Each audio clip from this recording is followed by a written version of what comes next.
Ok តោះយើងសើមកយើងខ្វះមេរៀនមួយថ្ងៃណាគ្រូជាប់រវល់ថ្ងៃនេះឆ្លៀតចុងម៉ោងធ្វើមេរៀនមកមេរៀនថែមអញ្ចឹងបន្តមេរៀនយើងថ្ងៃមុនហ្នឹងហើយយើងរៀនយើងត្រូវចេះបង្កើតជាចម្ងល់ណាបង្កើតជាចម្ងល់បានន័យថាចេះសួរ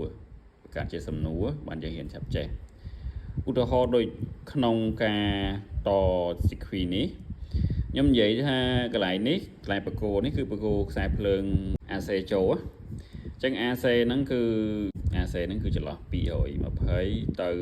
240វ៉ុលណាកន្លែងនេះដោតចូលបន្ទាប់មកយើងតមកដល់កន្លែង diode នេះពេលតមកយើងវាស់កន្លែង2ហ្នឹងយើងបានភ្លើង230វ៉ុល AC 230វ៉ុល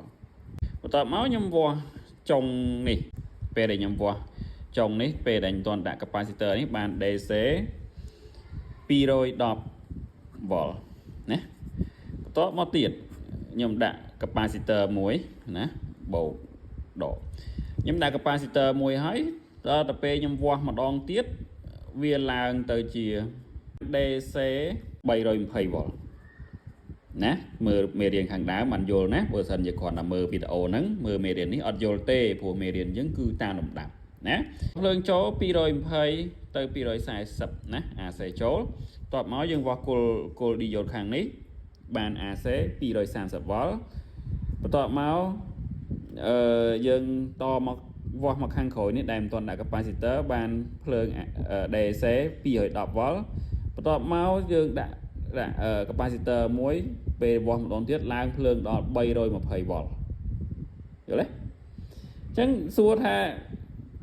ហេតុអីបានពេលមិនទាន់ដាក់ capacitor នេះបានតែ210វ៉ុលពេលដាក់ capacitor ហើយភ្លើងឡើងរហូតដល់320វ៉ុល capacitor ហ្នឹងមានមុខងារទៅឡើងភ្លើងមែនសួរជាសំណួរហ្នឹងហើយអូខេអានេះគ្រាន់តែជាសំណួរមុននឹងខ្ញុំចាប់បញ្យល់តិចទៀតខ្ញុំនឹងបញ្យល់ថាមិនបានភ្លើងមិនទាន់ដាក់ capacitor បាន210វ៉ុលហើយក្រោយដាក់ capacitor ភ្លើងឡើងទៅ320វ៉ុលអូខេជួបគ្នានៅវីដេអូបន្ត